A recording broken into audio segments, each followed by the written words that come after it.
Okay, let's get across today's headlines with Sky News senior reporter Caroline Marcus. Caroline, great to see you. US President Joe Biden addressed the nation today. He said global chaos is yet to come. What else? Well, that's right. Joe Biden addressed Americans, and he said he would be applying for special funds from Congress in order to improve military aid to both Israel and Ukraine in the conflicts those countries are involved with. Now, he said this would be a smart investment for the United States because it would pay off in dividends in terms of the future security for that country. I mean, if this erupts into a bigger war, an even bigger war than it already is, and spreads across the Middle East and further into the world, that would obviously be a disaster for the United States, Australia and its allies. So he's pledged his greatest support for Israel in this.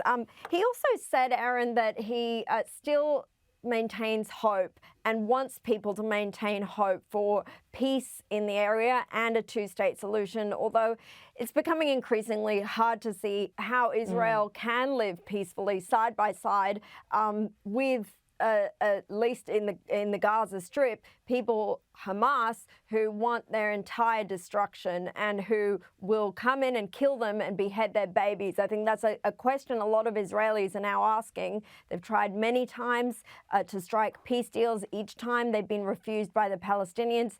Unless they can get rid of Hamas, which is increasingly difficult given that they hide behind civilians, and Israel obviously doesn't want those high casualties that would be caused by it targeting them. It's very difficult to see how that can be achieved. But nonetheless, Biden did express that hope.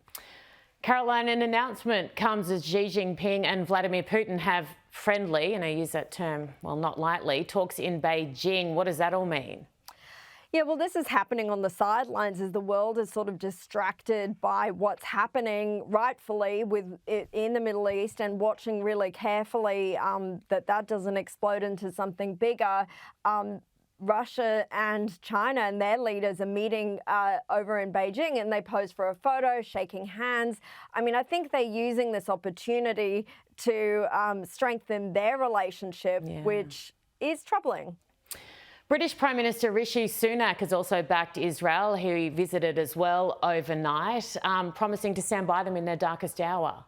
That's right, which I guess is more than you can say for Anthony Albanese. Our own Prime Minister has said he won't visit Israel, but the British Prime Minister went, and he met over there with the Israeli Prime Minister Benjamin Netanyahu in Jerusalem. He promised to stand by Israel, provide support in their darkest hour.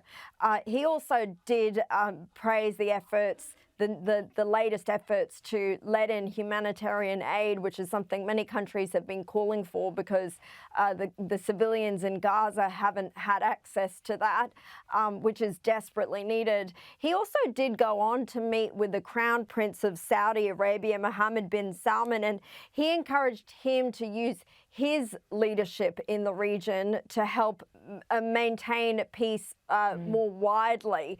He doesn't want to see this explode, and he doesn't want to see other countries, Iran, use this as an excuse to launch an all-out war in the region. Yeah, we are literally on the edge at the moment. It's terrifying.